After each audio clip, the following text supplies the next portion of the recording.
Class 9 का science और ये आपका जीव विज्ञान है यानी कि बायोलॉजी है, जो आपके 5 जुलाई को आपके एग्ज़ाम में आने वाला है। ओके, सो ये आपका चैप्टर नंबर 13 है जो बायोलॉजी से है यानी कि साइंस के बायोलॉजी पार्ट है। और यहाँ पर मैं आपको बताऊँ कि जो सेकेंड टर्म के रिड्यूस सिलेबस है उसमें से आपको साइंस का 6 चैप्टर जो है कवर करके चलना है। ठीक है, 6 चैप्टर कवर करना है, यानी कि आपका फिजिक्स से मैं बात करूँ, फिजिक्स से आपको 2 चैप्टर करना है। ठीक है, उसके बाद आपका केमिस्ट्री पार्ट से 2 चैप्टर करना है एंड आपका बायोलॉजी से आपको 2 चैप्टर करना है। तो कुल मिला के 6 चैप्टर आपको मतलब तैयारी करना है 5 जुलाई तक में, और तब जाके आपका जो है क्वेश्चन मतलब बहुत अच्छा मतलब होने वाला है, फंसने वाला है। ठीक है, इसमें से आपको कुल मिला के 6 चैप्टर करना पड़ेगा। एंड साथ ही गाइस अगर आप चाहते हो तो मैंने आपके लिए एक सीरीज़ भी चलाया है जो 3 पार्ट में मिलने वाला है वो सीरीज़। ठीक है, एक पार्ट की वीडियो ऑलरेडी अपलोड हो चुकी है, बाकी 2 पार्ट बची है। साथ ही साथ मैं आपको चैप्टर वाइज भी इन सारे क्वेश्चंसों का आंसर्स मैं कराने वाली हूँ। आज ये बायोलॉजी पार्ट है जो चैप्टर नंबर 13 है। ठीक है, उसके बाद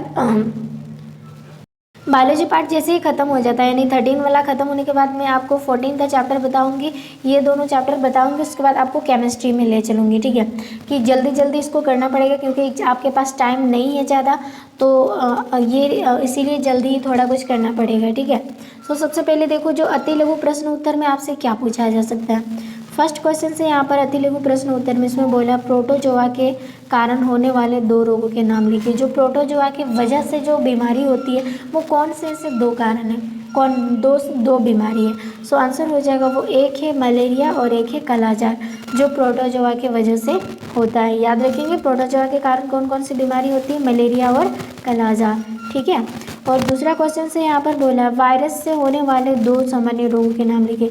जो वायरस से होता है यानी कि जो फैलता है वो कौन कौन सी बीमारी है, एक तो है खांसी जुकाम और दूसरा है डेंगू बुखार।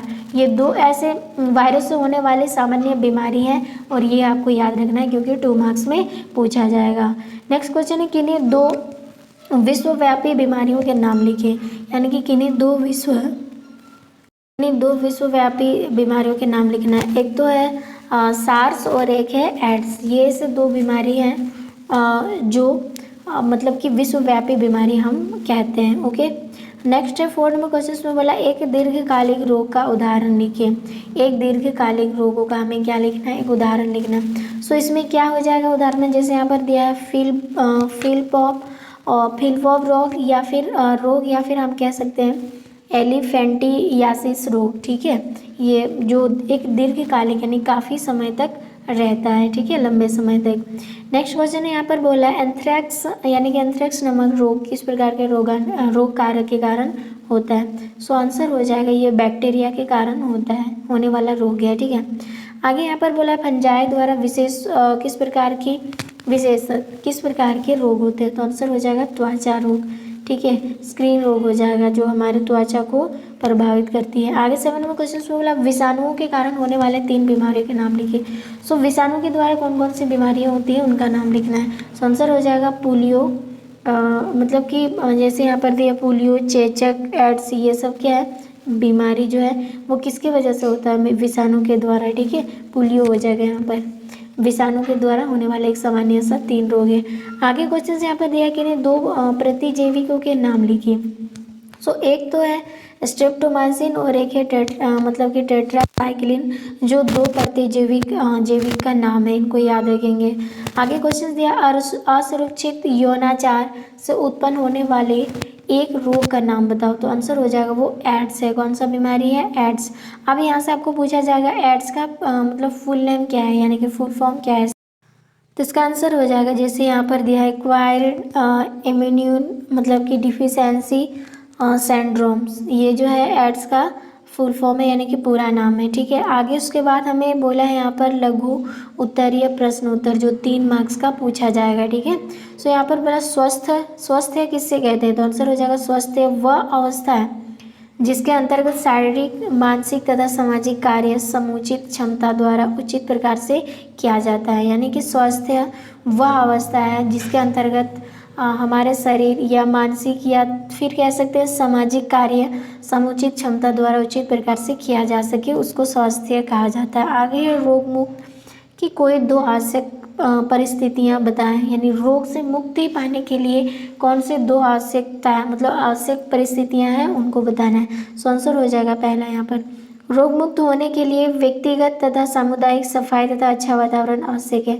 अगर आपको रोग से मुक्त होना ही है तो आपको व्यक्तिगत और सामुदायिक यानी खुद का और आसपास के जैसे समुदाय मतलब आसपास के क्षेत्रों को साफ सफाई करना चाहिए एंड साथ ही साथ आपको स्वच्छ यानी अच्छा वातावरण में रहना चाहिए। ये नहीं कि जहाँ पे सबसे ज़्यादा चिल्लीपो वाला गाड़ियाँ या फिर फैक्ट्री वगैरह होता है उस जगह पे भी स्वस्थ नहीं हो सकते, क्योंकि वहाँ पे साउंड का पॉल्यूशन होता है। नेक्स्ट है यहाँ पर पर्याप्त तथा संतुलित भोजन भी शरीर को रोग मुक्त करने के लिए आवश्यक है। देखिए, आसपास के साफ सफाई के साथ साथ आपको खाने में भी थोड़ा ध्यान देना होगा कि अगर आप पर्याप्त और संतुलित आहार करते हो तो इससे आपके शरीर में कोई इफेक्ट नहीं होगा, यानी कि रोग मुक्त हो जाएंगे। तो ये दो ऐसे चीज़ें हैं जो रोग से हमें मुक्ति दिला सकती हैं, ठीक है। नंबर क्वेश्चंस की बात करेंगे तो यहाँ पर बोला है संक्रमक, यानी कि संक्रमक रोग क्या है, कोई दो उदाहरण दे। सो आंसर हो जाएगा वह रोग जिनके यानी तत्कालिक कारक सूक्ष्म जीव होते हैं उन्हें संक्रामक रोग कहते हैं। यानी कि तत्कालिक कारक जो है वो कौन होते हैं, सूक्ष्म जीव, उन्हीं को संक्रामक रोग कहते हैं। सो उदाहरण में कौन कौन सा है, मलेरिया और फ्लू ऐसे बीमारी हैं जो संक्रामक रोग कहा जाता है, ठीक है। ये आंसर हो जाएगा। दूसरा है असंक्रामक रोग किसको कहते हैं, ठीक है, तो उदाहरण के साथ इनको दे। तो आंसर हो जाएगा ऐसे रोग जिनका संक्रमण संक्रमित व्यक्ति के शरीर से स्वस्थ शरीर में नहीं हो पाता है उसको असंक्रामक रोग कहलाते हैं। यानी कि वो एक दूसरे में फैलने वाला बीमारी नहीं होता है, यानी कि जैसे किसी को हुआ है तो वो उनकी बीमारी आप तक नहीं,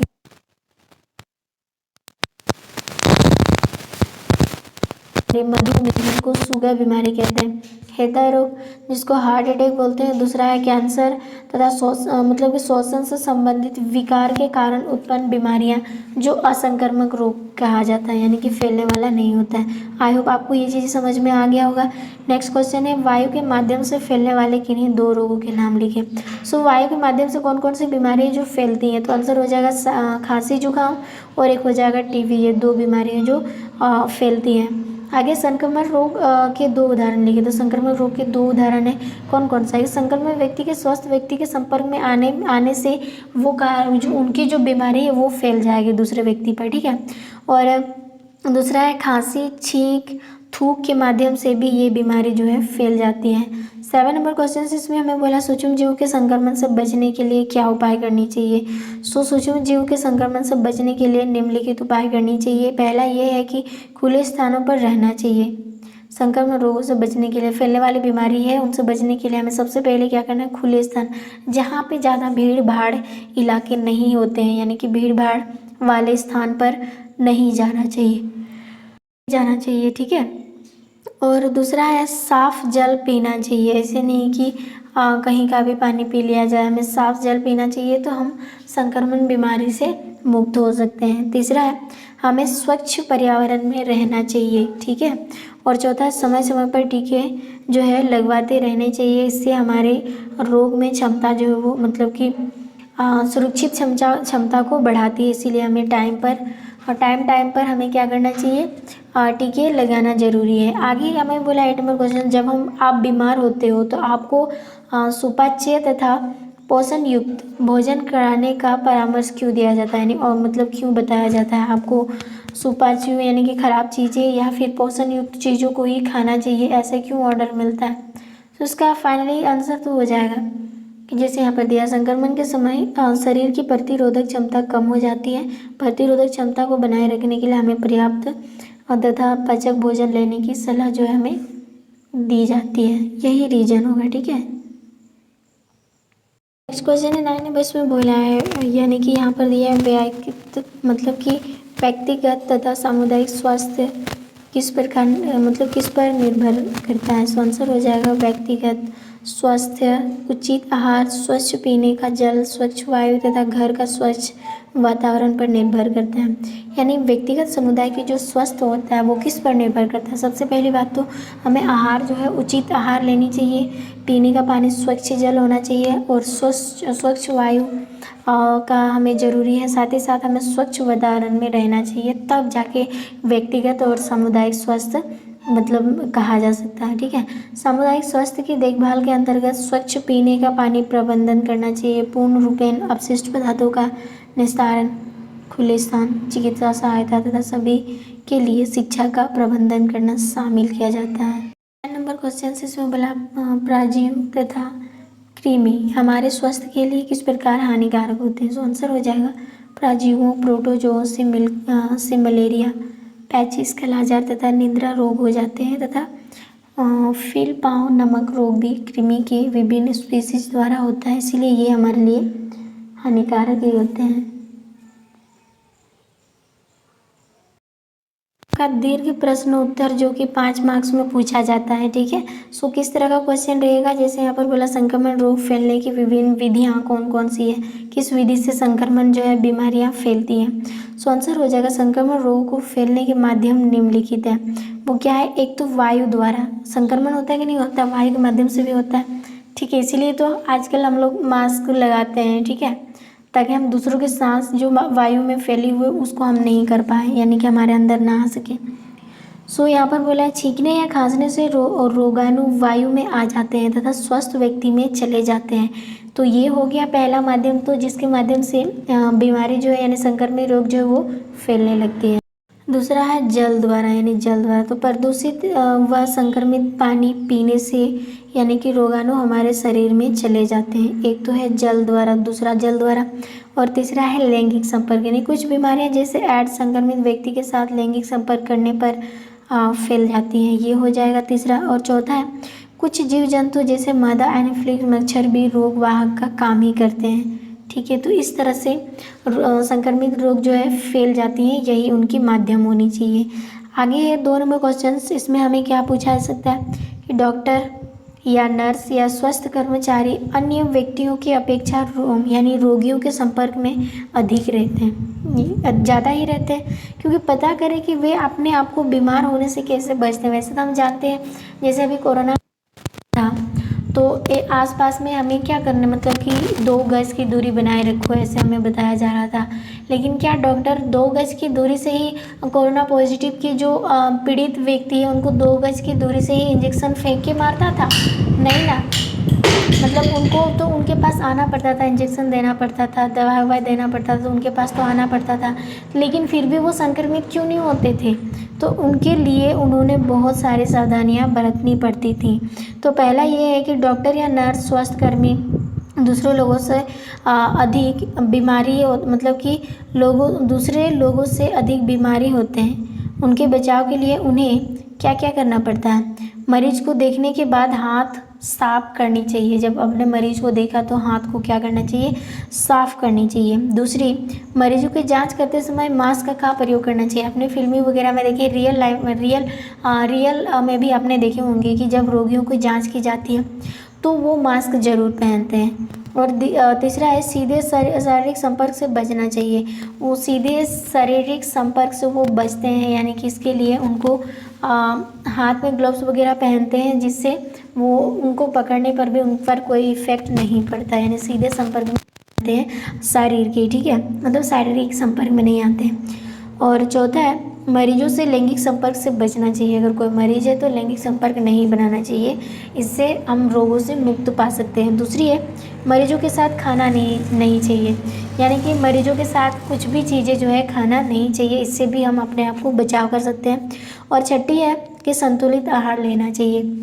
ये चीज़ें हैं जो डॉक्टर, नर्स या फिर जो स्वास्थ्यकर्मी हैं, जो अन्य व्यक्तियों की अपेक्षा रोगियों के संपर्क में ज़्यादा रहने के बावजूद भी वो रोग मुक्त होते हैं, तो ये सब रूल उन्हें फॉलो करनी पड़ती हैं, तब जाके ये स्वस्थ ही रहते हैं।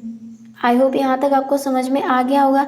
तो चैप्टर नंबर 13 में इतना क्वेश्चन जो है वीवी आया है, जो आपको एग्जाम में डायरेक्ट पूछा जा सकता है। तो आगे के चैप्टर पाने के लिए चैनल को सब्सक्राइब करना एंड लाइक करना, शेयर करना ना भूलें।